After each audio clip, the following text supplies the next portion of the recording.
Okay, another day in the Wintergatan workshop. Yesterday we made the third generation of this PET shield for the marble funnels. Today I'm going to make a nicer looking one, larger, and also the front one. I'm sure people will say like, why do you use PET bottles? Why don't you like buy flat sheet of PET with clear color, not this ugly green?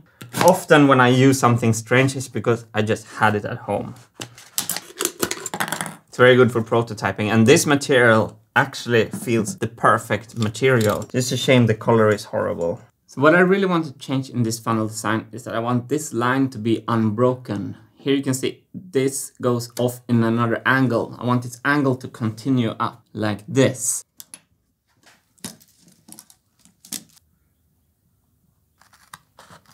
So here's kind of the side profile from the earlier one, and it's going pretty much forward, which I don't really like because this line here is not taken up from this line. What if I kind of make a bend like this?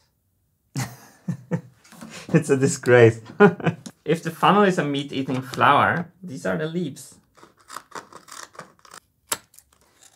Oh yeah, this is going to be popular. I made an elephant funnel. So this is a whole compromise problem between looks and function. And I realized I tried to make this line nice here, but I realized I had it right on the first one. I can't make that line nice because I really need this to stick out like this, because that will give me support here on the sides for marbles that come on the side. So I need really to capture marbles here and here. And to do that, I have no other choice than make an ugly line here. I have to scrap this one and start over. Here's my new profile, and you can see here that this line goes straight forward.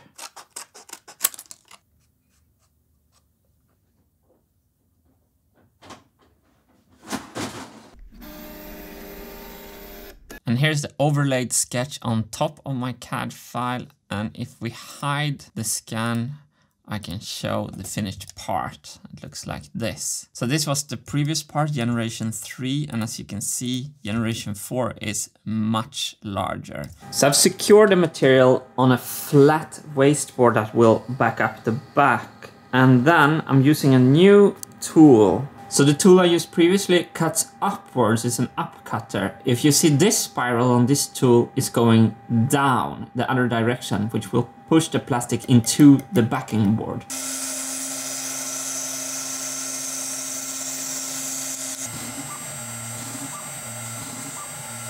A better way to do this would to have a sacrificial board on top that is stiff and thick, that can hold everything down and cut through all 3 layers at the same time. I don't have a good material for that. I'm gonna cut the contour now, and I'm going to try to run it much slower because this cut finish is still not crisp.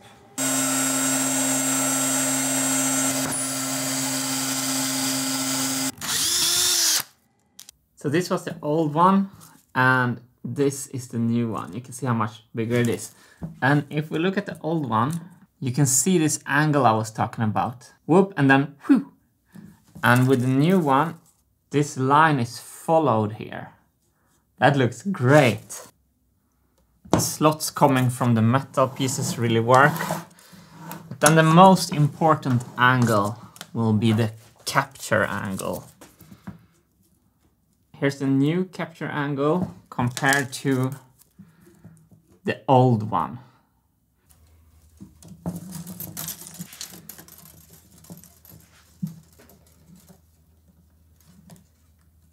Am I proud of this? No. Will I go to Design Prison for this? Maybe. Yeah, okay. Let's move on with the front piece to see where we're going with this. Please don't put me in Design Prison. So I'm working on the front shield, trying to take up this line in how I cut it.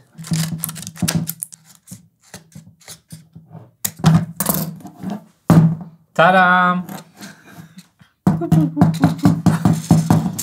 We just released the first video on Wintergatan 2. It was so fun. It's getting a little late here, but I do want to get this front piece done.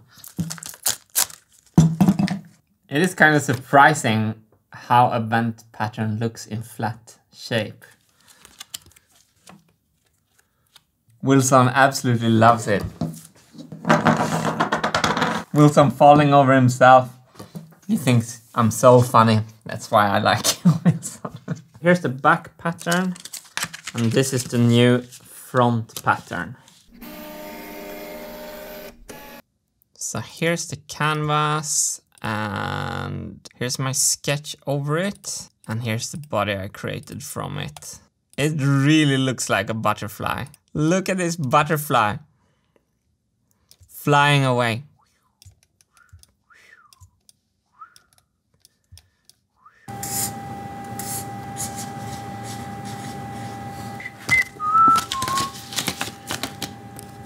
Who could have guessed that out of the PET cocoon would come such a beautiful butterfly? I'm gonna cut faster to see if we can get a better cut finish. No, yeah. That was too fast. The bit broke. Well done, Martin.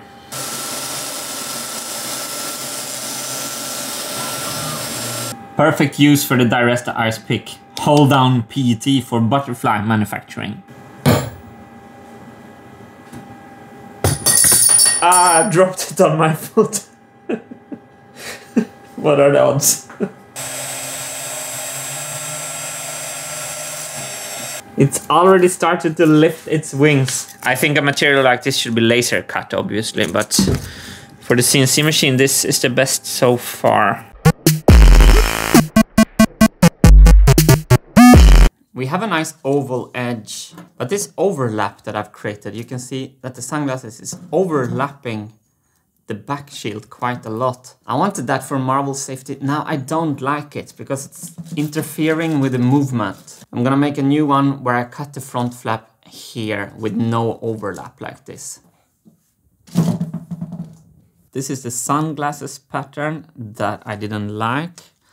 Here's the new pattern I made. And here's the new part I made.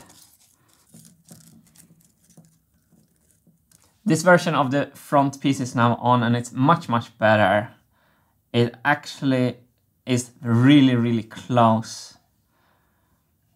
I'm really happy that when you watch from the front, we have a clear oval here. And from the side, the pieces interact. Let's try it on the machine.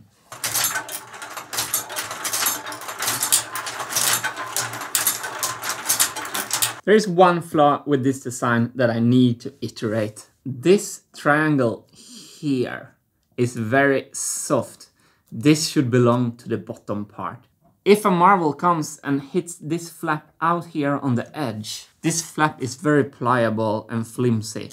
I've said it earlier in the Marble Machine X process, when you have a flat material and when you bend it, strange things happen. And working with these organic shapes are really humbling because you have really nothing to hold on to. I have only the iterative process. Try, adjust, try again, adjust, try again, adjust. There's no straight edges or level planes. There is a master of flat metal sheet stock to bend curves on YouTube, Ron Cowell. I discovered his channel through his famous collaboration with Dissolve Tony. I'll leave a link in the description to Ron Cowell and a super cool video. What is cool with Ron Cowell is that he shows how to pattern flat and get a perfect bend with manual methods. He doesn't use software.